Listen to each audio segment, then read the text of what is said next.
दोस्तों ये वो मंदिर है जिसका जिक्र किया जाता है, ये लक्ष्मण मंदिर है। और ये जो गेट देख रहे हो वर्तमान में नया लगाया गया है, गवर्नमेंट ने कभी इसका जीर्णोद्धार करवाया राजस्थान सरकार के द्वारा। और जो ऐतिहासिक धरोहर है उनका जीर्णोद्धार करवाया जाता है और सालों सालों में करवाया जाता है। पहले भी इसका कभी हुआ होगा, वर्तमान में होता है। ये सारी जो स्ट्रक्चर देख रहे हो बिल्कुल अंदर आ जाइए। और ये जो देख रहे हो ये लक्ष्मण मंदिर है, एकदम लग तो रहा होगा कि कोई कचहरी हो गई, बैठने की बैठक हो गई या राजा महाराजा की पुरानी जगह होगी, लेकिन ये पुरानी जगह नहीं है। ये लक्ष्मण जी का मंदिर है, यानी भगवान लक्ष्मण को श्री राम जी के छोटे भ्राता लक्ष्मण अनुज लक्ष्मण जी को समर्पित ये मंदिर है। और ये मंदिर बहुत बड़ा है, इसमें परिक्रमा भी है और अंदिर। और ये जो जितने बने हुए इनमें अलग अलग प्रतिमा थी। वर्तमान में इसमें प्रतिमा तो नहीं है। कोई कहते हैं कि किसी अन्य म्यूजियम में रखी है, कोई कहते हैं यहाँ से चोरी हो गई या कोई ले गया है, तोड़ दिए, खंडरित हो गई है। तो क्योंकि आक्रांताओं ने जब हमले किए तो किसी चीज़ को उन्होंने छोड़ा तो नहीं हुआ, निश्चिंत होता है कि तोड़ दी जाती थी। और ये औरंगजेब के राजकाल में भी रहा। तो औरंगजेब तो बहुत आक्ताकारी और बहुत ही क्रूर व्यक्ति था, जिसने हिंदू संस्कृति पूर्ण रूप से तोड़ने का अगर जिम्मा दिया जाए तो वो औरंगजेब के ही पास से, जिसने हिंदू संस्कृति को पूर्ण तरह से खंडहर बना दिया गया। तो ये भी उस जमाने में तोड़े गए थे कि गेट तो वर्तमान में है नहीं, पूरे दरवाजे। लेकिन इनकी पिलरों की ये प्रत्येक डबल पिलर है, सिंगल नहीं है। एक ही पत्थर में 2 पिलर उखेरे हुए हैं। और ये प्रत्येक देखोगे जितने भी आपको पिलर नजर आ रहे खंभे हैं, इन खंभों में सिंगल नहीं है, डबल डबल खंभे लगे हुए हैं। इतनी मजबूत और सख्त दीवारें बनाई जाती थी। अंदर से भी मैं आपको दिखाता हूँ कि ये कैसा है। जब आप इनकी सीढ़ियाँ चढ़ोगे, ये वर्तमान में इनको किस लिए बना दी गई है, लेकिन ये पुरानी ही सीढ़ियाँ हैं। और ये ब्रांच ये सारे अब आप पास में देखोगे तो ये डबल खंभे हैं और इनके किसी भी जॉइंट पे है। ये देख लीजिए, इनके जो ऊपर की जो चौकी होती थी इनके भी सिंगल पत्थर की है, नीचे की सिंगल पत्थर है भी। अगर सिंगल से अलग अगर इनको अलग अलग किया गया है तो ये 2 खंभे हैं जिनके बीच के जॉइंट जरूर ये पोल है, खंभे हैं, इनको अलग किया जाता था। और इनकी बैठक इनके नीचे की जो होता है हिस्सा इसे बैठक बोलता है, ऊपर वाले की चौकी बोलते हैं। तो चौकी और बैठक होती है, इनके ऊपर इन खंभों को रखकर इनका निर्माण किया जाता है, फिर इनके ऊपर इमारत बनाई जाती है। वर्तमान में तो बहुत सुंदर लग रहा है, लेकिन इससे पहले देखते आप कभी जीर्णोद्धार से पहले तो बहुत ही इसकी हालत जर्जर थी। और ये सारा जो देख रहे हो इसका फर्श है, फर्श भी खुदा हुआ था, सारी पट्टियाँ तोड़ दी गई थी। और ये मंदिर है अंदर से, लेकिन अभी ये मंदिर नहीं रहा क्योंकि इसके अंदर मूर्ति तो नहीं है, ना ही गर्भगृह। लेकिन ये गर्भगृह है, पुराने हैं, लेकिन इसमें मूर्तियाँ नहीं है वर्तमान में। पहले यहाँ पर चमगादड़ का पैरा हुआ करता था। फिर भी देख लीजिए, ये इधर से कैमरा मैन को कहूँगा दिखाइए। इन व्यक्तियों का मेरा विशेष निवेदन है कि कृपया किसी भी धरोहर को इस तरह से नुकसान ना पहुंचाए। उन पर आपने नाम बताया, इसने भारतीय संघ नंदनी और कहरा कुछ उसकी जाति का जिक्र कर रखा है, तो भारतीय संघ नंदनी। तो ये ऐसे नाम लेकर इन दीवारों को तो कृपया खराब ना करिए, क्योंकि एक बड़ी मुश्किल से तो गवर्नमेंट इनका निर्माण करवाती है।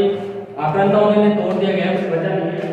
फिर से अगर सरकार से करवाइए, ये नाम लिख लेकर पूरी दीवार कर देते, जितना पैसा गवर्नमेंट ने खर्च किया उन्होंने इनका जीर्णोद्धार किया और जगह जगह इन्होंने नाम लिख दिए। तो मेरा उन व्यक्तियों से विशेष निवेदन है कि अगर आप अपने प्रियतमा प्रिय जिससे भी मोहब्बत प्यार करते हो ना, तो कृपया इन महलों की दीवारों को खराब ना करें, भारतीय संस्कृति की तरफ ध्यान रखें। आपका जिक्र अगर प्यार करना तो उनसे जाकर आप प्यार का इजहार कीजिए। और अंदर देखते हैं 3 होंगे, 1 2 और 3, तो तीनों भी मंदिर का होगा। वर्तमान में इसमें मंदिर का बैठक भी नहीं है, चौकी भी नहीं है, सिंहासन भी नहीं है भगवान का। और ये है इसकी परिक्रमा, इस तीनों मंदिरों की एक साथ परिक्रमा हो सकते हैं। राम लक्ष्मण और सीता माँ का एक साथ बना हुआ है मंदिर, तो इसकी परिक्रमा है।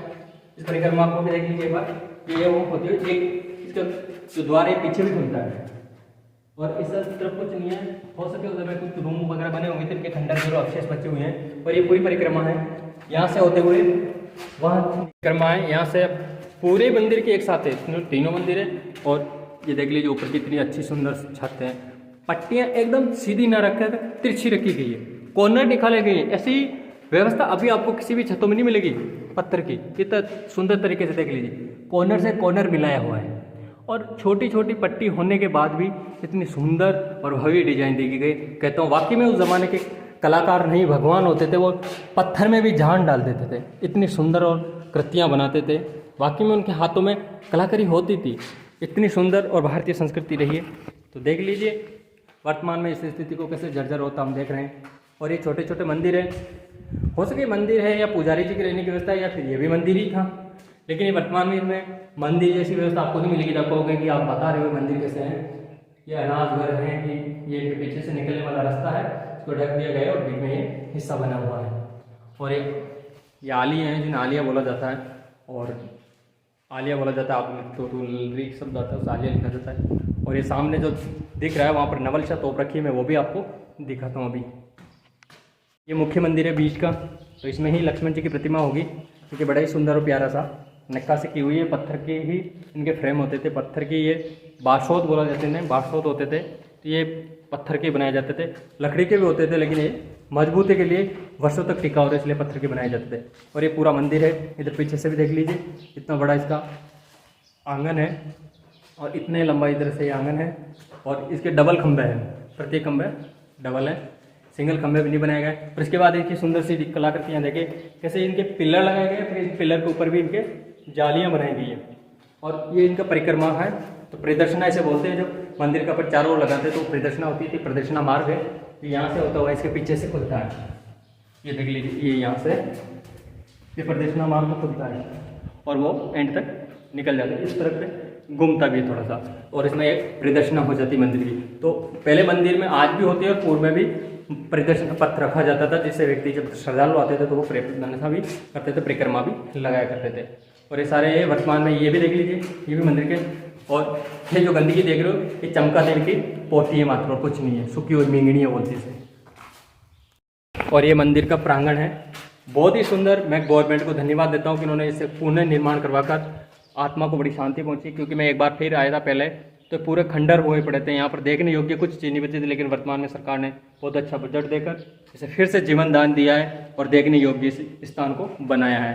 तो इस प्रकार मेरा सरकार से निवेदन है कि प्रत्येक भारतीय संस्कृति को बचाए और उनका जीर्णोद्धार करते रहे, और उन व्यक्तियों से विशेष बचाए जो वर्तमान में भी इस संस्कृति को तोड़ने में लगे हुए हैं। एक बार पूरा व्यू देख लीजिए, कितना सुंदर और सुखमय मंदिर बनाया गया था। इसके झरोखे भी, एक कंगूरे भी निकाले गए, यानी कंगूरे बोलते हैं, तो कंगूरे भी बनाए गए हैं। बहुत ही सुंदर और अच्छा मंदिर था। वर्तमान अगर मैं इसमें प्रतिमा स्थापित कर दी जाए तो बहुत ही अच्छी लगी, लेकिन सबसे बड़ी होती है कि प्रतिमा की सेवा की करना चाहिए, तो सेवादार यहाँ कोई है नहीं। मैं सबसे ये आशा करता हूँ कि आप इन हमारी धरोहर को सहेज कर रखें, बचा कर रखें, इन पर कोई भी ऐसा निशान या नाम या खुरेदना या इन्हें हानि ना पहुँचाए, जिससे हमारी धरोहरें खंडित हो जाए, नुकसानित हो जाएगी। अगर ये जितनी झरझर होगी, अपनी ही संस्कृति वीरान होती चली जाएगी। और ये पीछे देख रहे हो, तो ये हो सकता है तोप के पास ही बना हुआ है, तो तोप के पास बनी हुई चीज़ निश्चय ही बारूद खाना रहा होगा। तो उस समय इनमें बारूद रखा जाता होगा, क्योंकि नवल शाह तोप जब यहाँ से संचालित की जाती थी, तो ये इतने विशाल का तोप है कि इसे दोबारा कहीं ले जाया नहीं जाता, एक ही जगह रखा गया है। तो यहीं इन्हीं जगह उनका बारूद, गोले और एक संग्रहित करके रखा जाता था, ताकि जब युद्ध हो, ऐसी युद्ध की स्थिति हो या लड़ाई चल रही हो, तो इन्हीं के अंदर से बारूद संग्रहित करके रखते थे। और यहाँ से वो बारूद फिर से तोप में गोले लोड कर दी जाए और बारूद कर दी जाए, तो पास में ही रख दी, ताकि ज़्यादा दूरी ना पड़े। और बहुत अच्छी जगह है, घूमने योग्य है। और वर्तमान में सरकार का धन्यवाद, तो फिर से मैं पुणे सरकार को धन्यवाद देता हूँ कि उन्होंने इसका जीर्णोद्धार करवा कर, नए निर्माण करवा कर बहुत अच्छा किया है। क्योंकि ये पूरा भवन ढह चुका था, कुछ भी नहीं था, लेकिन सरकार ने इस अच्छी तरह से फिर से नया कर दिया है। पूरे खंबे अम्बे छतें वगैरह सारी नई डाली गई। और ये पीछे देख रहे हैं, ये दूसरा जंगल के अंदर रास्ता खुलता है, तो इस राह पे मैं चलता हूँ, आपको दिखाता हूँ रास्ता कहाँ तक जंगल में जा रहा है। ये जल स्रोत है, जो हर जगह पानी इकट्ठा करके रखा जाता था, क्योंकि पीने की व्यवस्था तो हर जगह होती थी। क्योंकि पानी मुख्य चीज़ होती है। तो जब यहाँ रहते थे राजा महाराजा जो भी, या सेना, राजा महाराजा तो क्या मेन तो सेना रहती थी गढ़ों के द्वारों पर, तो वही रक्षा करती थी, राजा तो अंदर रहता था, तो वो उन्हीं की होती थी। देख लीजिए, पत्र पत्र पर भी कलाकृति बची है। तो हमारी संस्कृति बहुत अच्छी है, इस पर हाथी उखड़ा हुआ है, और प्रत्येक जगह पानी निकलने की व्यवस्था है। जब इनमें पानी बैठता है तो ऊपर से पानी रिस के नीचे आ जाए, और दीवारें ढह नहीं, इसलिए ये पूरी दीवार भी गिर चुकी थी। तो इसका पूर्ण रूप से वहाँ से लेकर यहाँ तक इस दीवार का फिर से नया निर्माण हुआ है। पहले ये दीवारें मतलब खंडर हो चुकी थी, और वर्षों तक जब ऐसी हालत में रहती हैं तो अपन नहीं जानते कि समय के साथ सब गिरने लगती है। और मैं उस दरवाजे तक पहुँच गया हूँ, जो द्वार जंगल में खुलता है, और इसका फिर से निर्माण कर दिया गया है। तो अभी वर्तमान में बहुत अच्छा लगने लगा है, पहले तो टूटा। तो ये थोड़ा सा गेट भी बचा हुआ है, क्या गेट काम करता है? मैं लगा के दिखाता हूँ आपको। तो पुराने ज़माने के बहुत भारी गेट होते भाई, मेरे से हिल भी नहीं रहा है, बहुत ताकत लगानी पड़ रही है, देखिए। और अजीबोगरीब आवाज़ निकलती है इसकी, ये इतना ही लग पाता है। क्योंकि और बाकी गेट इस साइड का तो टूट गया है, बचा भी नहीं है, पत्थर थे वो भी निकल गए, लेकिन इतना सा बचा है जिसमें मैंने लगा कर देखा, बहुत भारी होते थे, हेवी होते थे। तो वो लोग कैसे लगाते होंगे, जो भी कैसे व्यवस्था होती थी। और ये दरगाह वगैरह है, जो किले में जैसे प्रवेश करते थे, जो जीत जाते थे तो फिर वो यहीं दरगाह बना लेते थे। तो जिन किलों पर मुसलमानों का अधिकार हुआ है, उन्होंने अपने अस्तित्व बनाए रखने, अपनी पहचान छोड़ने के लिए उन्होंने ये दरगाहें बनाते थे, ताकि लगे कि कौन कौन से किले गुलाम हुए। और जब अकबर का शासन चलता था तो ये उन सैनिकों की बैठने की व्यवस्था होती थी, जहाँ पर सैनिक जब पहरा देते थे गढ़ के ऊपर दरवाजे का, तो यहाँ बैठकर वो निगरानी रखते थे कि कौन कहाँ से आ रहा है। ये देख लीजिए, यहाँ से व्यू देखते हैं, ये पूरा जंगल का व्यू नज़र आता है। तो यहाँ से वो देखकर ये बता सकते थे कि महाराज कौन कहाँ से आ रहा है, या कौन सी सेनाएं हमारे द्वार पर, गढ़ पर हमला करने वाली है, हमारे किले पर। तो यहाँ से उन्हें सारी चीज़ें नज़र आ जाती थी। बहुत ही सुंदर व्यू है, और वो भी जगह बताऊँगा। ये जो जगह है, ये वाली, इनसे बंदूक रख के और नोक चलाई जाती थी, तीर या बंदूक। यहाँ से सीधा देखोगे आप, मैं पीछे के कैमरे, ये है, इनसे ही हथियार चलाए जाते थे। जैसे यहाँ से आप देख रहे होगे तो नीचे वो जगह नज़र आ रही है, तो यहाँ से बंदूक रखते थे और सीधी गोली दांग देते थे, और ऐसे पूरे ही दीवार में बना के रखते थे। ये वाली, ये आले वगैरह थी, में हथियार रखते होंगे पास में ही वो, तो ये सारी ऐसी बना के रखते थे। और इसके अंदर ये जैसे बड़ा निशाना लगाना है, दूर से देखना है, तो यहाँ से देखते थे, तीर हुआ तो ये यहाँ से आराम से तीर चले जाते हैं। ऐसी सुरक्षा की व्यवस्थाएं सारी बना के रखते थे किलों में। गढ़, जब किसी गढ़ को अगर जीतना है तो उनकी पहली सुरक्षा को भंग करना पड़ता था, तो हर राजा अपनी सुरक्षा मजबूत रखता था। गेट है, ये साधारण सा द्वार है, इस द्वार पे ज़्यादा नक्काशी आपको मिलेगी नहीं, ये टूटा सा एक लकड़ी का गेट बचा हुआ है। ये रास्ता पूरा जंगल की ओर खुलता है, गुफाएं वगैरह भी इसमें बनी हुई है, पूरा खंडर है। और ये पेड़ वगैरह है, पुराना ज़माना हो गया है, पत्तों की पूरी सीढ़ियाँ दफन हो चुकी है। और दरगाह के तो पूरी किले की जगह जगह दरगाहें बनी हुई है, यहाँ भी दरगाह, ऊपर भी दरगाह। और ये द्वार है जो जंगल की तरफ खुलता है, ये भी टूट चुका है वर्तमान में, बस एक अब अच्छा सा बचा हुआ है गेट, और दूसरा टूट चुका है। और ये वाला बड़ा गेट है जिसे किवाड़ बोलते हैं, इन्हें तो किवाड़ बोलते हैं अपन। ये दरवाज़ा ये होता है, इसके अंदर लगाने वाले को किवाड़ बोलते हैं। ये किवाड़ भी अब दीमक भी लग चुकी है, और धीरे धीरे समय के साथ देखो हर चीज़ क्षीण होती चली जाती है। ये इनके छोटी रहती थी गेट खुलने का दरवाजा, किवाड़, तो इससे खोला और अंदर चले जाते थे, इसलिए छोटी बना के रखते थे। और ये सारे सैनिकों के रहने की बैठने की व्यवस्था होती थी, इनमें सारे सैनिक रहते थे। और ये अंतिम द्वार है जो टूट गया, और अब से मैं नीचे चलता हूँ, और ये वीडियो हम यहीं समाप्त करते हैं। और इसका जो अगला भाग है मैं बहुत जल्दी अपलोड करूँगा। और वीडियो को लाइक करो, चैनल को सब्सक्राइब करो यारो। और आपके एक चैनल के सब्सक्राइब करने से ही मेरा मनोबल बढ़ता है। तो जय हिंद, जय भारत, फिर मिलते हैं अगले टॉपिक।